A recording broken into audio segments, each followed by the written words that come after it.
Hello everyone, welcome to another episode of All Matters Real Estate.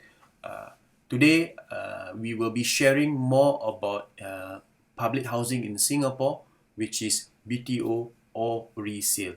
My name is Nizam Adli. I think today the sharing will be slightly different. It is not about the difference between BTO and resale in terms of location, in terms of the readiness, in terms of timeline, in terms of weight and all kind of stuff, but more importantly about the statistic and the numbers, right? Such information about the difference between BTO and resale you can actually find out in the internet. But my objective here is to share with you more of the trends, numbers, as well as what are the options for you, especially if you're first-time buyers of HDB. So moving forward, let's see.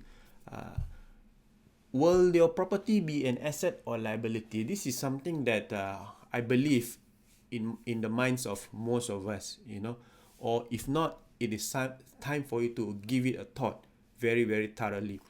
So, like I said, my topic here, BTO versus resale. We will share more about the numbers, not so much the process, the numbers and the statistics moving forward. Right. Okay. Now, first of all, disclaimer, whatever stats and research are done by myself and my company, Propnex, through the relevant URA websites, the government websites, to give you an overall view of how the market trends and all that. So, but it is not something cast in stone. This is just for you to use as a reference when it comes to purchasing your first HDB. All right. Now, first of all, I want to share the HDB resale index for the past 30 years. So if you look at my cursor from in the 1990s all the way to the late 1990s, right, prices actually jumped 306%. Can you imagine? 306% in 6 years. Those were the days if our parents were to buy a HDB back then and sell within that span of 6-7 years, they would have profited more than 300% in terms of value. Now, however, prices started to drop in 1997, where that there's Asian financial crisis, whatever, crisis does have an impact at that point of time in terms of pricing. So it remained almost stagnant for a good 7, 8, 10 years. But, in 2005, 2006, there was a jump of demand when it comes to resale. One of the reasons why is because there were lack of new flats, BTO flats at that point of time. So with the high demand for resale flat and there's no supply in terms of BTO, naturally price increase. So for the next 7 years, HDB prices start to climb almost more than 100%. And however, at the same time, when the government saw that prices HDB were probably going out of hand, they introduced a lot of measures. At the same time, built a lot of BTOs to somehow suppress the market when it comes to pricing, the resale market I'm talking about. And the thing that really hits the HDB market was in 2013 with the introduction of the MSR, mortgage servicing ratio of 30%. So later I explain to you the reason why this MSR component in your loan actually affect the pricing of HDB, right? So however, HDB prices did went down about 10%, and as of today, it has remained stagnant. So from 2013 to today, prices have somehow went down about 11.2%. And moving forward, in the next foreseeable future, prices of HDB will remain stagnant, will remain affordable, because that's the objective of the government, to ensure that HDB prices remains affordable for the masses. Because why? 75% of us, more than 75% of us actually stays in HDB. Now, Just to give you a glimpse of the volume, no doubt some of you will be asking me, wow, Nizam, prices in prices reduce and all that, but why did volume increase? A very good question. So you can see that from the last quarter of 2019, the volume of HDB transaction started to move or started to increase quite drastically. One of the main reasons for this increase in volume is the introduction of EHG, Enhanced CPF Housing Grant, on 11 September 2019. Okay. EHG replaces the additional housing grant as well as the special housing grant for first-time buyers. So this benefit a lot of first-time buyers out there who are contemplating whether to buy HDB BTO or HDB resale flat, right? Because this enhanced grant allow first-time buyer to utilize for both BTO and resale. So regardless they buy a new flat or a resale flat, they are able to utilize this enhanced grant, of course subject to the income bracket. Now, of course, another good thing about this enhanced grant is there's no restriction on flat buyer's choice of flat type and location. So whether it's a BTO or a resale flat, there's no restriction on where to buy and what to buy. Right. Now, okay, this is just give you a glimpse again on type of grants, the amount of grants that you are able to, eligible for based on income bracket. So look at this summary. I mean, it's a bit, a lot of numbers out there, but I just want you to focus on the red box and the income bracket of $4,001 to $4,005, which you can see my cursor there. So if you were to buy a BTO based on your income bracket of 4,000, 4,005, your enhanced grant eligibility amount is 50,000, right? This is both for BTO and resale. However, if you were to buy a resale flat, 4 room and below, as a first timer, you are eligible for a family grant of another 50,000. And if you were to bring your parents to stay with you, provided they don't own a HDB, another 30,000 proximity housing grant. But if your parents have their own HDB flat and you buy close to them within 4 kilometers, your entitlement of PHD is only 20,000, but it's not bad. So to buy a resale flat 4 room and below, typical household income of 4,005, you are able to achieve about 130,000 of grant max. If your parents are staying nearby, 120,000. So this is something that you need to consider when you are planning to buy a BTO or a resale flat. Of course, if you buy a 5 room or bigger, the first timer or the family grant becomes 40,000 instead of 50,000, right? So I think it's quite clear on the amount of grant. This information you can always get it from the HDB or CPF website. Now, moving forward, okay, this is give you a general summary of the type of grant you are eligible for the type of flat that you are buying, whether it's new flat, which is BTO, or resale flat. Now, enhanced grant for new flat BTO, yes, you are eligible, subjected to income bracket. For resale flat, same, you are eligible, subjected to income bracket. CPF housing grant, as a first timer, to buy a new flat, you are not eligible, or there is no such provision. Resale flat, yes, depending on the type of flat. If you were to buy a 4 room or below type of HDB resale, your first timer grant or your family grant is 50,000. 5 room and above is 40,000. At the same time, for a BTO flat, there is no provision for a proximity grant. No doubt your parents might stay near your BTO. There's no additional grant in terms of proximity that you're eligible.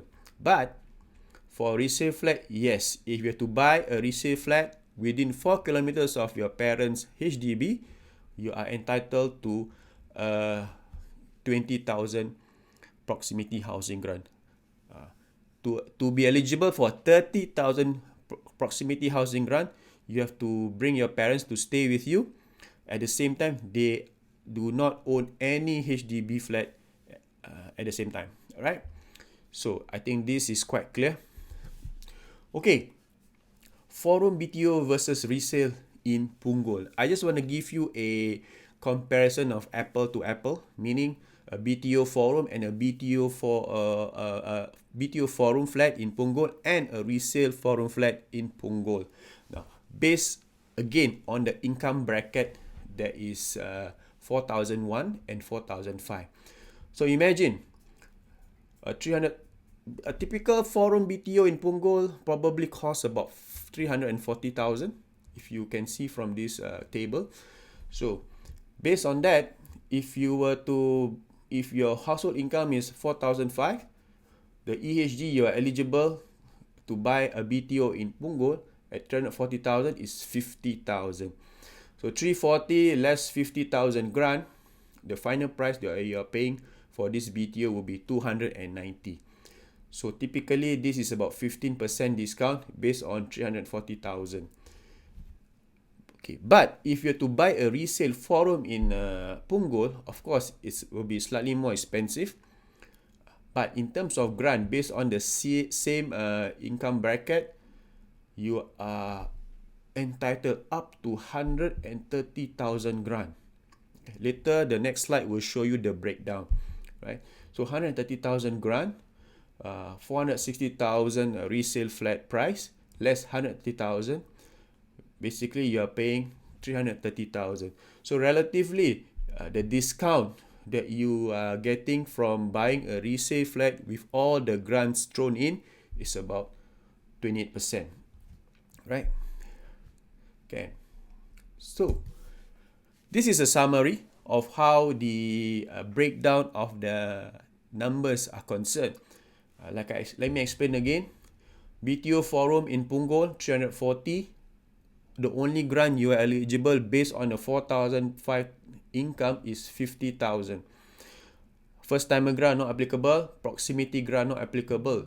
So 340 less 50,000, the final price that you are paying is 290. Excuse me. So typically a 15% discount from the listed price.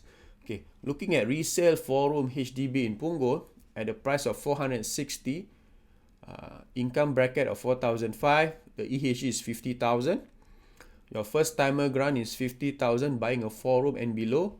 And at the same time, if your parents are staying with you, together with you, there's an additional proximity grant of 30,000. So 460 minus all the grants that you're eligible give you a net price of 330. So this is a 28% discount from the list price of the 4-room that you are buying in Punggol resale, right? So why do you think the government introduced the enhanced grant?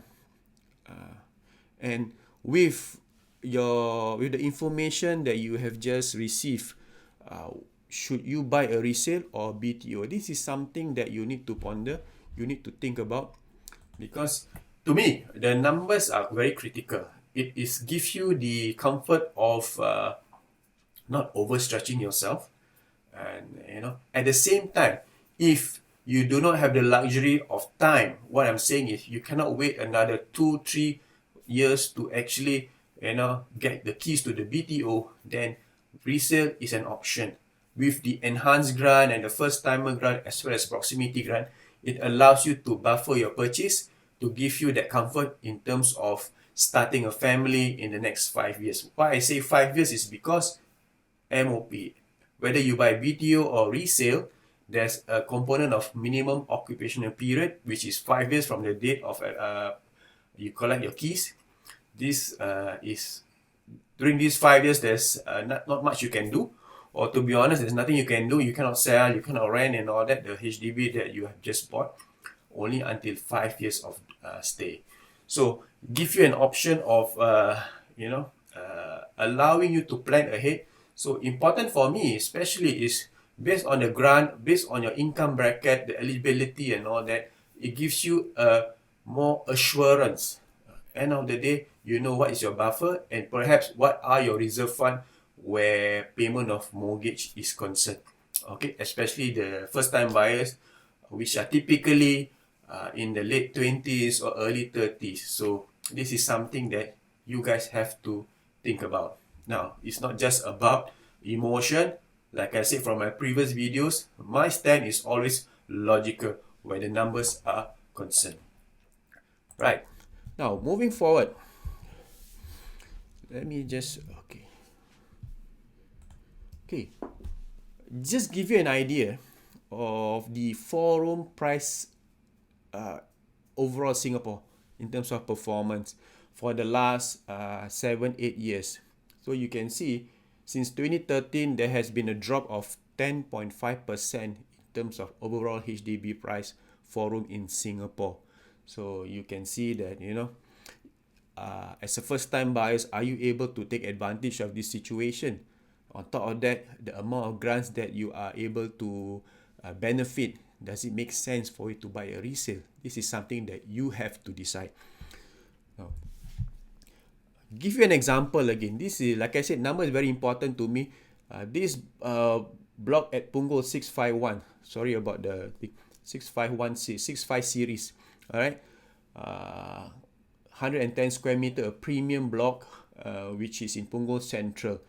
So it was the lease started in 2005, and this owner at 2013 sold the flat at 625,000.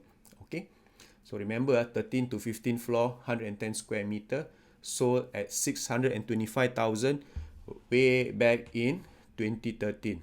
All right. So today there's a transaction in the similar unit, similar block, almost similar level. Same size, is a premium block, plus 7 years from 2013. Now you can see that the price now that was transacted 445,000. So there's a drop of 625k to 445k in the same block, same level, in just 6 years. So that is almost 30% reduction in price for the past 6 years.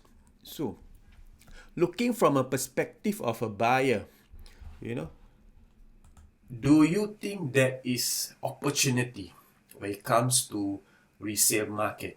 You know, this is something, like I said, you have to look from a perspective of the numbers available as well as your affordability. With the enhanced grant, the first timer grant, as well as the proximity grant, you are able to take full advantage, in my opinion, and you know, to offset the purchase price in order for you to enjoy that discount, because it is something not gonna, it is a privilege for Singaporean, and you're only eligible for it once in a lifetime. So think about it, whether BTO or resale is something that is, you know, suitable for you, your needs, your aspiration, and your priorities. So very important is every case is unique. You know, it really boils down to what is your motivation when it comes to buying your first HDB. Now, I hope you have benefited from my sharing. This video, I'm going to have 2 parts to it, so I'm not going to, you know, stretch it so long so that it becomes overwhelming. So I'm going to end the first part today at this point of time, so that it gives you a chance for you to, you know, crystallize what we have just shared. So, but if you have any questions, no worries.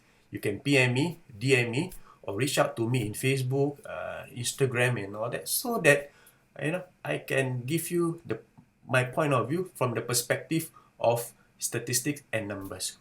So if you have not subscribed to my channel, please do.